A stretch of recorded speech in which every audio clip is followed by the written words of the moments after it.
নমস্কার বন্ধুরা, রিম্পা রান্নাঘরে আবার একটা নতুন স্বাদের রেসিপিতে তোমাদের সকলের আমন্ত্রণ।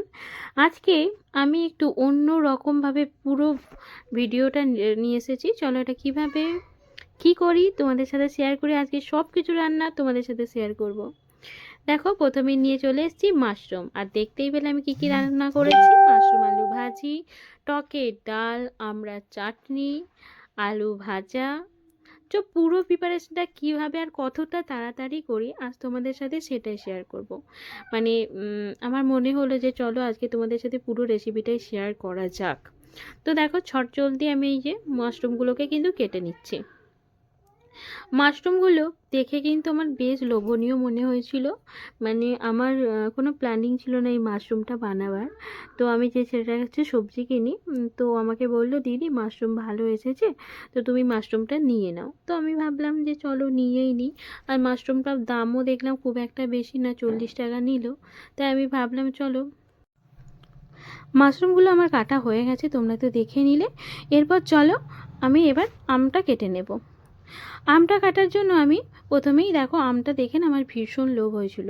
কারণ আমার হাজব্যান্ড একটু এই যে আমের টক বলো, এরকম মানে আমের টক বলো, আমের চাটনি বলো, আমের টকের ডাল বলো, এগুলো না ভীষণ পছন্দ করে। তো যেহেতু ও বাড়িতে ছিল, আমি ভাবলাম চলো ওর পছন্দের কিছু রান্নাই বানানো যাক। ও হঠাৎ করে আমাকে বললো যে আজকে কি রান্না হবে। আমি বললাম যে চলো আজকে তোমার পছন্দেরই রান্না করব, তুমি ভাবতে হবে না তোমাকে। তো আমাকে বললো কি আমার পছন্দের রান্না করবে। আমি বললাম যাও না, তোমাকে কিছু ভাবতে হবে না, আজকে কোনো চিকেন বা কোনো কিছুই হবে না, তবে যা রান্না হবে তোমার প্রত্যেকটা পছন্দের পদ। তো যাই হোক, ও তো জানতো না যে আমি এরকম রান্না করব। তো দেখো, আমি এখানে আমগুলোকে কেটে নিলাম। আমগুলোকে কেটে নিয়েছি, আমটা এবার রেখে দেব। আমটা দেখো চটজলদি আমার কাটা হয়ে গেছে। এবার আমি এরপর কি করব বলো তো। এরপর কি করব আমি নিজেও জানি না, কারণ পরে যেহেতু ভয়েসটা দিচ্ছি। এবার আলুগুলোকে কেটে নেব। আলুগুলো তো আমি এখানে এই মাশরুমের সাথে দেবো না, আলুগুলো মাশরুমের সাথে ভাজবো, ওর জন্য আলুগুলোকে আগেই ছাড়িয়ে নিচ্ছি। আলুগুলোকে ছাড়িয়ে নেওয়ার পর কেটে নিচ্ছি। এই যে দেখতে পাচ্ছ, এই যে আলু ছোলাটা, এটাতে না ছুলতে ভীষণই অসুবিধা হচ্ছে। আমি ভাবছি এমনি রেগুলার যে ছোলাগুলো পাওয়া যায় সেগুলো একটা কিনে নেব, কারণ তাতে কিন্তু বেশ সুবিধাই হবে। এগুলোর থেকে ওইগুলোই বেটার, ওগুলো মা কাকিমারা ব্যবহার করতো, আর এগুলো এখন আমরা এগুলো ব্যবহার করি ঠিকই, কিন্তু আমার মনে হয় এগুলোর থেকে না ওইগুলোই বেটার। তো দেখো, আমি আলুগুলো কিন্তু গোল গোল করে কেটে নিয়েছি। এই এই আলুগুলোকে কেটে নিয়ে ধুয়ে নিয়ে আমি জলের মধ্যে দেখো দিয়ে রেখে দিলাম। এবার আমটাকেও আমি জলের মধ্যে ডুবিয়ে রাখবো একটু হলুদ দিয়ে, যাতে আমের যে কালো রঙটা থাকে, কষটা থাকে, সেটা যাতে না বেরাই রান্নার সময় টকের ডালে, তাতে কিন্তু ডালটা অনেকটা কালো হয়ে যায়। এরকমভাবে করলে কিন্তু এর মধ্যেই যে আঠাটা থাকে সেটা বেরিয়ে যাবে, আর ডালটা কিন্তু কালো হবে না। চলো গোল গোল করে আলু ভাজবো, যেহেতু টকের ডালের সাথে আলু ভাজাটা বেশ পছন্দ করে আমার হাজব্যান্ড, সেই জন্য। তো যাই, এই আলুগুলো সরু সরু করে কেটে নিচ্ছি, কারণ এই আলুগুলোর সঙ্গে আমি মাশরুমটা ভাজি বানাবো, তার জন্য। তো একসাথেই আমি আলুগুলোকে রেখে দিলাম। আলুটা খোলাটা ছাড়িয়ে নেওয়ার পর না আলুগুলোকে আমি কেটে নিয়েছিলাম, মানে আলুগুলোকে ধুয়ে নিয়েছিলাম। তো সেই জন্য ওই যে মানে আলু ধোয়ার বাটিতেই কিন্তু ওটাকে আমি রেখে দিলাম। এই আজকে মানে রান্নাটার সময়টা অনেকটাই কম লেগেছিল, কারণ রান্না অনেকগুলো ছিল, কিন্তু কিন্তু আমি ছটপট করেছি, যতটা তাড়াতাড়ি সম্ভব পেরেছি। তো তারপর দেখো ধনেপাতা কুচিটাও করে নিচ্ছি। কে কে আমার মতো রান্না বসাবার আগে কেটে বেটে রেডি করে নাও একটু জানিও। আমি তো মানে যখন দেখি যে কোনো কিছুর ভিডিও বানাবো, তখন কিন্তু আমি এরকমভাবেই কেটে বেটে রেডি করে নিই। আর তাছাড়াও আমি লঙ্কা কুচিটাও আমি এইভাবেই করে নিচ্ছি, কারণ এই লঙ্কা কুচিগুলো না ওই যখন মাশরুম ভাজবো তখন ব্যবহার করব। আর ডালেও হয়তো কিছুটা ব্যবহার করতে পারি, তার জন্য আগে থেকে এরকম কিছু লঙ্কা আমি এভাবে কুচিয়ে নিলাম। এবার চলো পেঁয়াজ কেটে নেওয়ার পালা। পেঁয়াজগুলো আমি বেশ এরকম স্লাইস করে কেটে নিচ্ছি। দেখি কিসে কি ব্যবহার করি। মানে বেশ মানে হাফ পেঁয়াজ আমার আগে থেকেই ছিল ও কাটা, সেটাকেও কেটে নিলাম, আর দুটো পেঁয়াজ এইভাবে কেটে নেব। কাটাকুটি করে নিয়ে রান্না বসালে দেখবে চটজলদি হয়ে যায় আমার। আর কিন্তু দেখবে যদি সব কিছু রেডি না থাকে, তারপরে যদি রান্না বসায় না, মানে ছেড়ে দে মা কেঁদে বাঁচি অবস্থা হয়। মানে কোনটা ছেড়ে কোনটা করব সেটা বোঝা যায় না। তো দেখো, আমার পেঁয়াজগুলো কিন্তু কাটা হয়ে গেছে। এবার পেঁয়াজগুলোকেও এরকমভাবে কিছু কেটে নিলাম, আর কিছু ছোট্ট ছোট্ট করে স্লাইস করে নেব, কারণ মাছের ঝালও তো বানাবো, তার জন্য। তারপরে দেখো এরকমভাবে পেঁয়াজগুলোকেও আমি কিন্তু সুন্দরভাবে কেটে নিচ্ছি। এইভাবে পেঁয়াজ কাটার সময় কিন্তু চোখ জ্বালাটা করে না, কারণ পেঁয়াজটা ধুয়ে না আমি কিছুক্ষণের জন্য জলে ডুবিয়ে রেখেছিলাম, তাতে দেখি মানে এই চোখ জ্বালার পরিমাণটা কম করে। এবার কিছু পেঁয়াজ ওইভাবে কুচিয়ে নিলাম, আর কিছু পেঁয়াজ আমি এরকম স্লাইস করে নেব, কারণ কিছু পেঁয়াজ আমি মাছের ঝালে ব্যবহার করব, আবার কিছু পেঁয়াজ আমি মাশরুমেও ব্যবহার করব, তার জন্য এইভাবে কিছুটা কেটে নিচ্ছি। পেঁয়াজ কাটার পর্ব কিন্তু এবার শেষ হয়ে যাবার পালা, কারণ পেঁয়াজগুলো আমার প্রায় শেষ হয়ে এসছে কাটা, দেখতেই পাচ্ছ। রান্না করার সময় যদি কেউ একটু হেল্প করে বেশ ভালো লাগে, আর যখন দেখবে সবটা করতে হয় একার হাতে, তখন কিন্তু মানে মাঝে মাঝে ভালোও লাগে না যে কেটে কাটা বাটা সব কিছু নিজেকে করতে হয়। আমাকে হেল্প করার মতো আমার বাড়িতে শাশুড়ি মা আছে, কিন্তু উনি কিছু করেন না, মানে বলতে পারো হয়তো এখন করতে পারেন না, দাঁড়িয়ে থেকে বেশিক্ষণ কাজ বলে সেই জন্যই করে না। এবার আমিও আর বলিও না আমারও যে কিছু করুন, কারণ বয়স হয়েছে, এখন বলাটাও ঠিক না। আর আমার হাজব্যান্ডও আছে, সেও তো হেল্প করে না, তো ছেড়েই দাও। তারপরে দেখো মাছের পিসগুলোতে লবণ আর হলুদ দিয়ে দিলাম, লবণ আর হলুদ দিয়ে নিয়ে খুব সুন্দরভাবে এটাকে মাখিয়ে নেব। কারণ ধরো মানে উনি অনেক দিন ধরে তো কাজ করছেন আমার শাশুড়ি মা, মানে আমি জবের থেকে বিয়ে হয়েছে তারপর থেকে উনি আর কাজ করেন না, তো ওনাকে আমি যদি কোনো কাজের কথা বলি উনি অনেকটা সময় নিয়ে কাজ করে, তো আমি তখন ততক্ষণে ভাবি যে আমার ততক্ষণে কাজ হয়ে যাবে, উনি যতটা সময় নিয়ে কাজ করছে, তাই আমি আর ওনাকে বলে উঠি না। তারপরে দেখো আমি এই মাশরুমগুলোকে দিয়ে দিলাম, একটু সিদ্ধ করে নেব। হ্যাঁ, এটা সত্যি কথা যে ওনাকে বললে উনি করবেন টুকটুক করে, তার থেকে ভালো আমি নিজেই করে নিই। তারপরে দেখো লবণ দিয়ে দিলাম, লবণ দিয়ে হলুদ দিয়ে মাশরুমগুলোকে সিদ্ধ করে নিচ্ছি। মাশরুমটা সিদ্ধ হতে বেশ কিছুক্ষণ কিন্তু সময় লাগবে, মানে ধরো 5 থেকে 7 5 6 মিনিট মতো আমি এটাকে সিদ্ধ করে নেব। খুব একটা বেশিক্ষণ কিন্তু সিদ্ধ করার প্রয়োজন নেই, কারণ মাশরুম কিন্তু সিদ্ধ হতে বেশিক্ষণ সময় লাগে না, কারণ এরপরেও তো আমি এটাকে ভাজবো।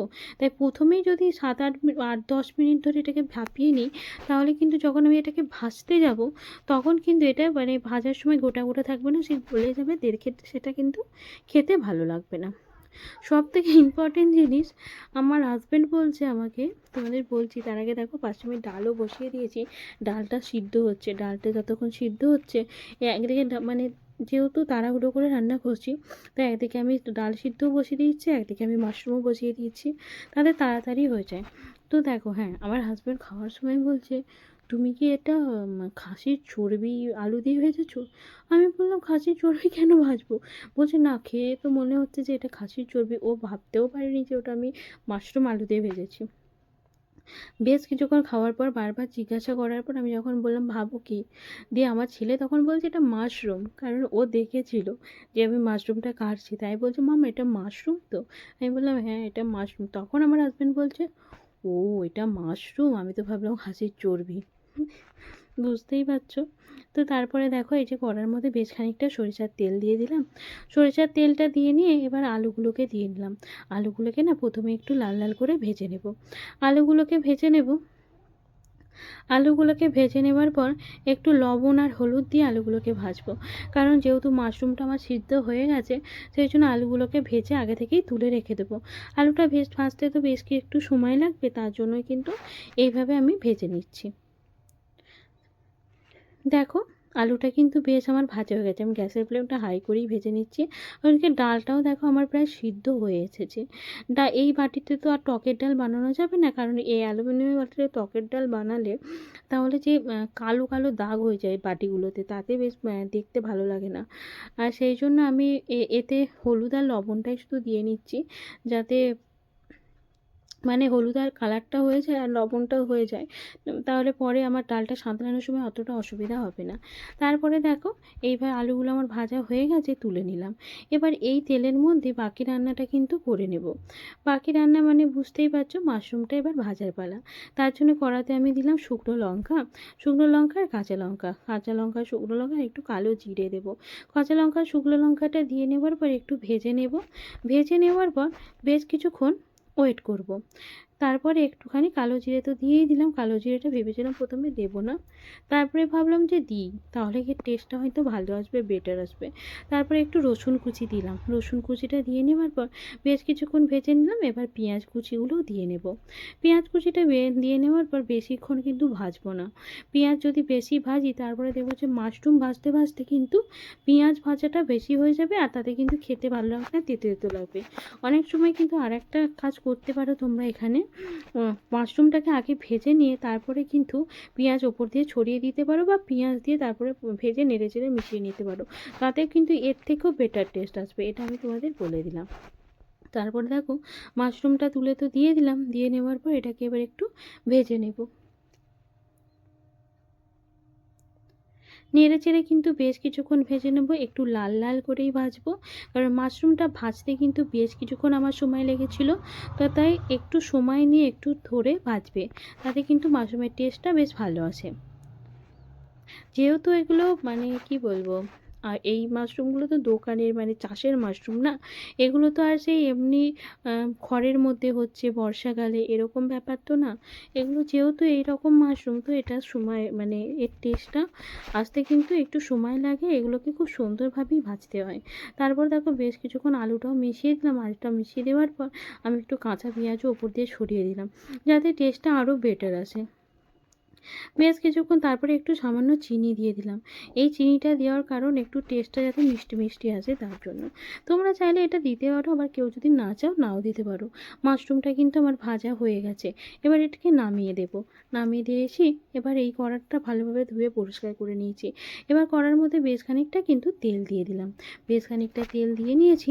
দিয়ে নেওয়ার পর এবার রান্নাটা কিন্তু করে নেওয়ার পালা। কিনলাম মাছগুলো দিয়ে নিয়েছি, যেহেতু মাছের ঝাল বানাবো তোমাদের প্রথমেই মাছ দেখিয়ে দিয়েছি, তো আমি ভাবলাম যে মাশরুম ভাজাটা তোমাদের পরে দেখাচ্ছি, তার আগে কড়া গরম করে মাছটাকে ভেজে নিই। তো যাই হোক, চলো মাছ ভাজাটা হচ্ছে, ওদিকে আমি কিন্তু গ্যাসের ফ্লেমটা বন্ধ করে দিয়েছি, কারণ আমার ডালটা সিদ্ধ হয়ে গেছে। কারণ ডালটা সিদ্ধ হয়েছে সাঁতলাবো পরে, আগে মাছের ঝালটা বানিয়ে নিই, কারণ মাছের ঝালটা বানাতে না একটু বেশি সময় লাগবে তার জন্য। তো তার মানে একটু বেশি সময় বলছি, একটু কম মানে মাছের ঝাল বানাতে এমন কিছু সময় লাগবে না, কারণ খুব সিম্পলভাবে মাছের ঝালটা বানাবো, কারণ আমার হাজব্যান্ড ওই রকমই পুরো প্লেন মাছের ঝাল পছন্দ করে। তো সেই জন্য আমিও চাই যে খুব সিম্পলভাবে তাড়াহুড়ো করে মানে খুব তাড়াতে যে রান্না করা যায় আর কি, সেরকম একটু সাধারণভাবে রান্নাটা করতে। তো দেখতেই পেলে মাছগুলো আমি উল্টে পাল্টে দিলাম। এই যে মাশরুমটা ভেজে সাজিয়ে দিয়েছি, বেশ ভালো লাগছে না দেখতে, খেতেও কিন্তু সুন্দর হয়েছিল। যাই হোক, মাছগুলো আমার ভাজা হয়ে গেছে, এবার তুলে নিলাম। মাছগুলোকে তুলে নিয়েছি, তুলে নিয়ে এর মধ্যে এবার মশলাগুলো দিয়ে নেওয়ার পালা। ওদিকে দেখো আমি গ্যাসের ফ্লেম বন্ধই করে রেখে দিয়েছি, বললাম যে ডালটা সিদ্ধ হয়েছে, গ্যাসের ফ্লেম বন্ধ করে দিয়েছি। তারপরে দেখো এখানে আমি পেঁয়াজ দিয়ে দিলাম, বেশ খানিকটা কুচানো পেঁয়াজ দিয়ে নিয়েছি। দিয়ে এবার পেঁয়াজটাকে ভেজে নেব। পেঁয়াজটা যখন দেখবো খুব সুন্দরভাবে একটু ভাজা হয়ে গেছে, এই সময় আমি এখানে কী দেবো বলো তো, একটু পেঁয়াজ বাটাও ব্যবহার করছি। আচ্ছা, এখানে কিন্তু পেঁয়াজের পরিমাণটা খুবই অল্প দিয়েছি, কারণ মশলাটার পরিমাণ সবসময় মাছের ঝালে আমার হাজব্যান্ড কিন্তু কম পছন্দ করে, ওই জন্য আমি সবসময় চেষ্টা করি যে কম দিয়ে মশলা দিয়ে রান্নাটা করতে। আদা রসুনটাও খুবই সামান্য পরিমাণে ব্যবহার করছি। তারপরে খুব সুন্দরভাবে এটাকে নেড়ে ছেড়ে ভেজে নেব। দেখো খুব সুন্দরভাবে কিন্তু আমার নেড়ে চেড়ে এটা ভাজা হয়ে গেছে, এবার কাঁচা গন্ধটাও চলে গেছে। এরপর একটু টমেটোর পেস্ট এখানে আমি বানিয়ে রেখেছিলাম, সেটাকে দিয়ে নিলাম। টমেটো পেস্টটা দিয়ে নেওয়ার পর নেড়ে চেড়ে বেশ কিছুক্ষণ মিশিয়ে নেব, বেশ কিছুক্ষণ কষিয়ে নেব। তেলটা ছাড়ার অপেক্ষা করব। কতক্ষণে এই তেলটা ছাড়ে। তারপরে একটু হলুদ গুঁড়ো এখানে দিয়ে দিলাম। হলুদ গুঁড়োটা দিয়ে নেওয়ার পর একটু লঙ্কা গুঁড়ো দিলাম, জিরে গুঁড়ো আর একটু ধনিয়া গুঁড়ো দিয়ে নেব। রেগুলার মশলাগুলো তো দিয়ে নেওয়াই যায়। তারপরে দেখো হলুদ আর লঙ্কা গুঁড়োটা দেওয়ার পর একটু নেড়ে চেড়ে মিশিয়ে নিলাম, যাতে কালারটা ভালো আসে। যখন দেখবো একটা কালারটা খুব সুন্দর এসে গেছে, সেই সময় এখানে আমি কি ব্যবহার করলাম বলো তো, একটু জিরে আর একটু মৌরি বাটা। এটা আমার কাছে ফ্রিজে পড়েছিল একসাথেই, তার জন্য আমি ওটা ব্যবহার করলাম। তারপরেও না, সরি, ধনে আর মৌরি বাটা আর একটু আমি এখানে জিরে গুঁড়ো ব্যবহার করলাম। তারপরে দেখো বেশ কিছুক্ষণ মশলাটা কষিয়ে নিলাম। খুব সুন্দরভাবে মশলাটা কিন্তু আমার কষা হয়ে গেছে, এবার প্রায় তেল ছেড়ে দিয়েছে। এবার কি করবো বলো তো, এর মধ্যে জল দিয়ে দেবো। যেহেতু মাছের ঝালটা বানাচ্ছি তো পরিমাণ মতো এখানে জল ব্যবহার করে নিয়েছি। এবার আর কিচ্ছু না, মাছগুলোকে দিয়ে নেব। মাছগুলোকে দিয়ে নেবার পর এটাকে হতে দেবো বেশ কিছুক্ষণের জন্য। বেশ ভালোভাবে মাছগুলোকে আমি ফুটিয়ে নেব উল্টে পাল্টে, যাতে এর টেস্টটা সুন্দর আসে। আমি একটু লবণটা চেক করে নিলাম, লবণ আর ঝালটা যে যার মতো দিয়ে নিও, কারণ লবণ ঝাল তো সবাই সমান খায় না, সেই জন্য।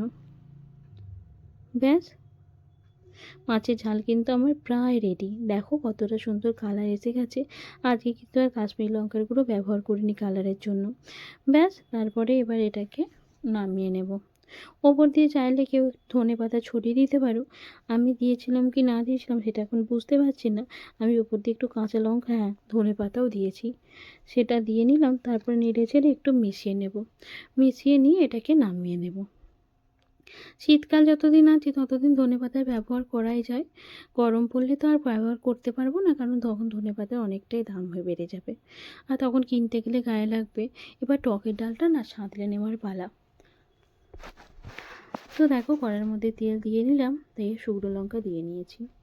শুকনো লঙ্কাটা দিয়ে নেওয়ার পর এখানে আমি ফোড়নটা ভেজে নেব। ফোড়নটা ভেজে নেওয়ার পর এখানে কি দেবো বলো তো,